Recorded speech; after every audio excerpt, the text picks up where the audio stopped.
Hello guys, good morning. So for today's video, gagawa tayo ng tutorial kung paano natin iseset sa static IP yung ating Wi-Fi vending machine na Adofy Soap Business.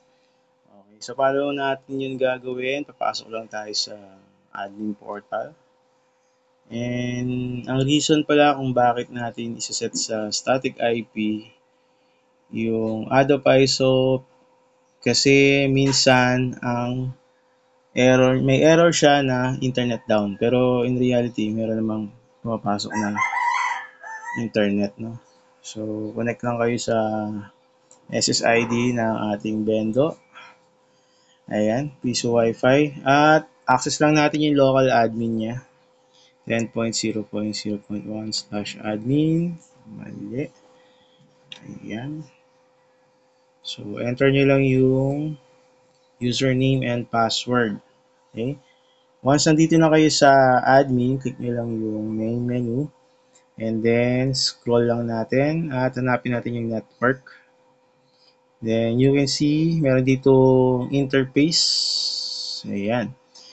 So, yung IP na makikita nyo dito ay depende kung ano yung ISP na ginagamit nyo. In my case, 192.168.20.xxx yung binigay na IP ng aking internet papunta kay Ado. So, sa inyo, magiging iba yan. Depende kung ano yung ISP provider nyo. Okay, so scroll lang ulit natin. Makita nyo po dito, naka-check yung dynamic IP address. So, para maging static, uncheck lang po natin yan. At kung ano yung lumabas dito, yun din yung nasa taas, 20.221. Yan na rin po yung gagamitin natin. Okay? And then dito, yung use system DNS server ay uncheck din natin yan. At ilagay natin ay 8.8.8.8. I think this is Google DNS. Pwede ring 1.1.1.1 or Cloudflare. Then, just click lang natin yung save. Ayan. So, sabi dito, please restart the machine for new settings to take effect. Lang natin itong start and hard reset natin. And, hintayin po natin kung mag-work pa rin po yung ating bendo kahit naka-static IP na. Okay?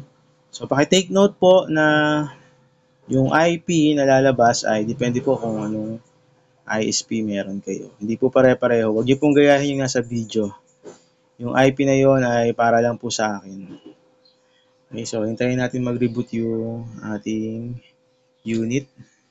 So, if you are using Dense Custom Board, makikita niyo po dito, naka-green yung LED natin. After mag-reboot, nagiging color red na yan. Okay, so pakihintay na lang po. Upload po natin to sa YouTube channel natin para sa mga nagtatanong. Okay, so hintayin natin, medyo matagal. Fast forward nyo na lang kung naiinip kayo or skip na lang. Ayan, okay. So, wait lang po. Nagre-reboot pa po. Okay, skip na lang pagka medyo naiinip na po kayo, no? Pero ako po ay hintayin ko na po yan para wala nang cut yung video natin. Hindi ko na rin po i-edit ito. Ito po yung trademark natin. Wala nang edit. Most of my video ay raw video lang. Para makatotohanan. Okay? So, ginagawa naman natin to para hindi for monetization, no? Tutorial lang talaga para sa mga customer natin.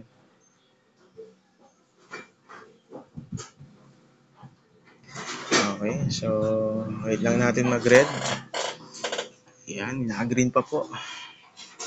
So, kung babalikan natin yung portal. So, system is starting up pa lang. Starting DHCP and DNS service. So, yan. Medyo matagal, no? 15%, 35, 40, 75. Ayan, 100% na. So, nag-color red na yung ating LED at balikan natin yung admin portal. And let's see. Okay. So, network, interface, and as you can see, naka-static na po siya. Yung DNS na bago na rin natin. Dito tayo sa dashboard. And ito po yung pinaka-importante. Kailangan nakalagay po sa internet status ay up.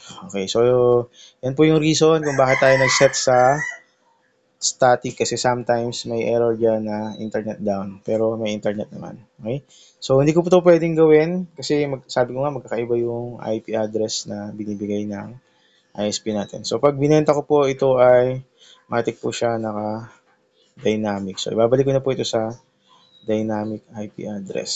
Si customer na po ang bahalang mag change ng kanyang IP. Okay.